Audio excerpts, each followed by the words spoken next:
गुजरात विधानसभा चुनाव में दूसरे चरण का मतदान जारी है। 1 घंटे का वक्त और बचा है और अब तक के आंकड़े क्या कह रहे हैं? मतदान का आखिरी घंटा, 1 और घंटा बचा है केवल और दोपहर 3 बजे तक के आंकड़े हमारे सामने आ गए हैं। 51% हुआ है अब तक मतदान। दूसरे चरण में 14 जिले, 93 विधानसभा सीटें और अब मतदान का आखिरी घंटा बचा है। दोपहर 3 बजे तक के आंकड़े बता रहे हैं 51% हुई है वोटिंग। अगर आप गुजरात में रहते हैं, दूसरे चरण में वोटिंग आपके इलाके में हो रही है, तो एक बार फिर हम आपसे अपील कर रहे हैं, अपने घर से जरूर निकलिए और अपने मताधिकार का इस्तेमाल कीजिए। अब भी 1 घंटे का वक्त और है। 3 बजे तक के आंकड़े बता रहे हैं कि 51% मतदान हुआ है। पहले फेज में करीब 63% वोटिंग हुई थी।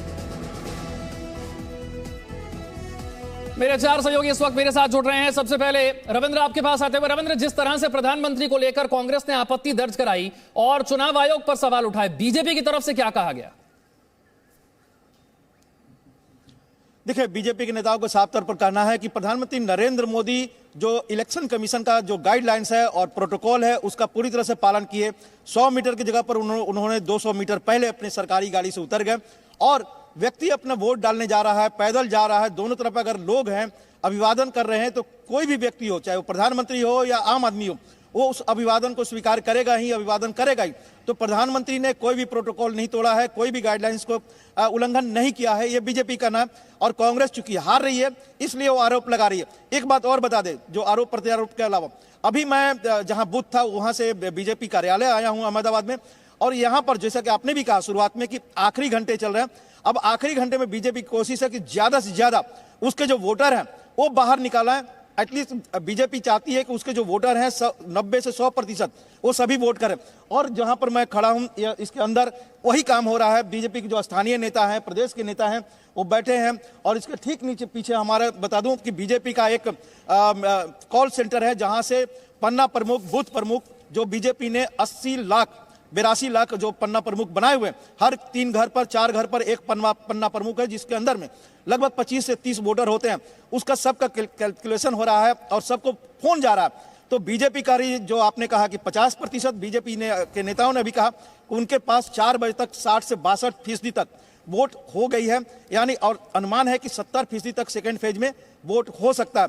तो कहीं ना कहीं बीजेपी का स्ट्रेटेजी साफ है, अपने जो वोटर हैं उनको बाहर निकालने का, और इसका पूरा प्रयास अंतिम। बिल्कुल ठीक आपने रविंद्र कहा, बीजेपी का प्रयास यही है। और विशाल पांडे भी मेरे साथ जुड़ गए अहमदाबाद से। विशाल, शहरी इलाके का वोटर ये बीजेपी का कोर वोटर माना जाता है गुजरात में, और अगर गुजरात बचाना है तो शहरी इलाके के वोटरों पर निर्भर बीजेपी काफी हद तक करती है। ऐसे में अहमदाबाद का वोटिंग परसेंटेज क्या कहता है? 3 बजे का ओवरऑल वोटिंग परसेंटेज 51%। अहमदाबाद की स्थिति क्या है?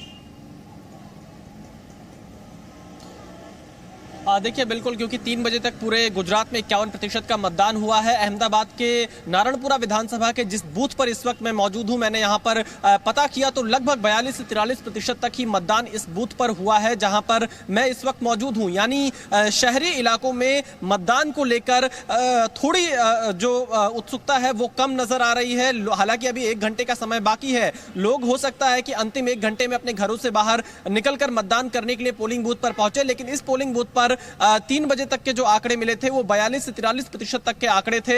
हालांकि अभी 5 बजे जो फाइनल आंकड़ा आएगा तब देखना होगा कि यह आंकड़ा कहां तक पहुंचा है। लेकिन कई इलाकों में यह पोलिंग परसेंटेज, अहमदाबाद की जो अलग अलग बूथ है वहां पर 48 से 50% तक भी पहुंचा है 3 बजे तक के जो आंकड़े आए हैं। लेकिन अभी कई जगहों पर सुस्त पोलिंग हुई है। आप ये कह सकते हैं कि अंतिम 1 घंटे में राजनीतिक दल अपनी तरफ से पूरी ताकत लगाएंगे कि जो उनके समर्थक हैं वो पोलिंग बूथ पर पहुंचे, ताकि उनके समर्थकों का वोट उन्हें ज्यादा से ज्यादा मिल सके। और फिलहाल अगर हम देखें तो दूसरे चरण की पोलिंग अब खत्म होने वाली है।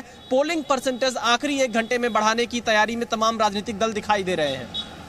अंकुर के पास चलते हैं। अंकुर, आज उत्तर गुजरात में भी वोटिंग हो रही है और उत्तर गुजरात कांग्रेस के लिए एक मजबूत इलाका माना जाता है। कांग्रेस कितनी कामयाब हुई है अपने वोटर्स को बूथ तक लेकर आने में?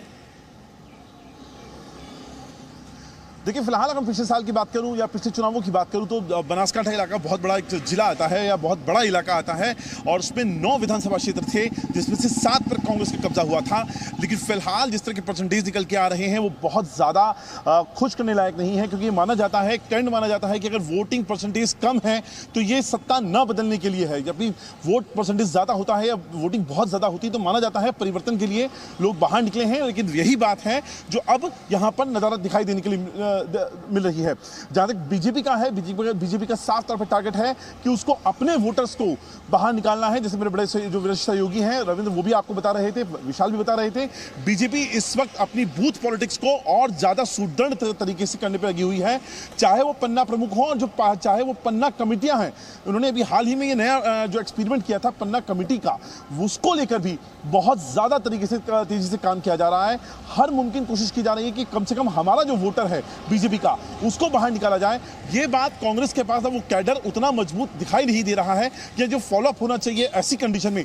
जहां तक बात तीसरी पार्टी की जाए, आप उसका अपना कोई कैडर जमीन पर है ही नहीं। इतने जो माइक्रो लेवल पर जाकर ये जो सोशल इंजीनियरिंग है उसको निभा पाने में, तो ये एक कमी है जो उत्तर जो गुजरात है उसमें देखने के लिए मिल रही है। और बीजेपी यहां पर इसी को अपना सबसे बड़ा जो टूल है वो मान के चल रही है कि वो आखिर इस 1 घंटे के अंदर अपने हर मुमकिन जो वोटर को उसके घर से बाहर निकालकर बूथ तक ले जाकर वोट दिलवाने में कामयाब हो सके।